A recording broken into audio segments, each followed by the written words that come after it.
CST, un procès qui livre chaque semaine de nouveaux témoignages plus perturbants les uns que les autres. Cela fait maintenant plus de 15 jours que le procès ultra-médiatisé de Benjamin Mendy a débuté du côté de Chester en Angleterre, dans la banlieue de Liverpool. Un procès évidemment pas comme les autres puisqu'il implique une star du football, champion du monde en 2018 avec l'équipe de France et qui évoluait au sein du club de Manchester City, l'une des meilleures équipes du monde. En août dernier, le joueur de 28 ans a été arrêté par la police anglaise et un an plus tard, cette femme différente l'accuse de 8 viols, une tentative de viol et une agression sexuelle pour des faits qui se seraient déroulés entre octobre 2018 et août 2021.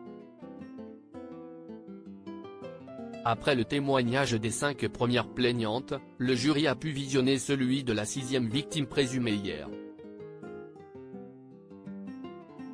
Une jeune femme qui aurait été invitée à se rendre à une soirée chez Benjamin Mendy, par Louis Saha Maturi, aucun lien avec le footballeur Louis Saha, celui que l'on présente comme l'acolyte du footballeur. Tout ce dont je me souviens, CST de m'être réveillé et d'avoir vu Ben sur moi. La plaignante se rend donc dans la luxueuse demeure du sportif, qui a fait l'objet de beaucoup d'attention durant le procès.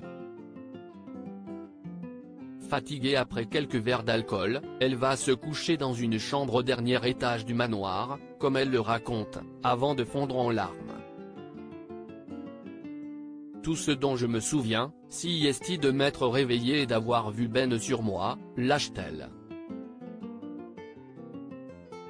La jeune femme d'une vingtaine d'années explique alors que Benjamin Mendy l'aurait pénétrée alors qu'elle lui aurait expliqué avoir ses règles. Le lendemain matin, celle que l'on surnomme Woman 6, pour garder son anonymat, repart sans avoir adressé la parole à son supposé agresseur. Je ne me souviens de rien, ça ne me ressemble pas du tout, précise-t-elle.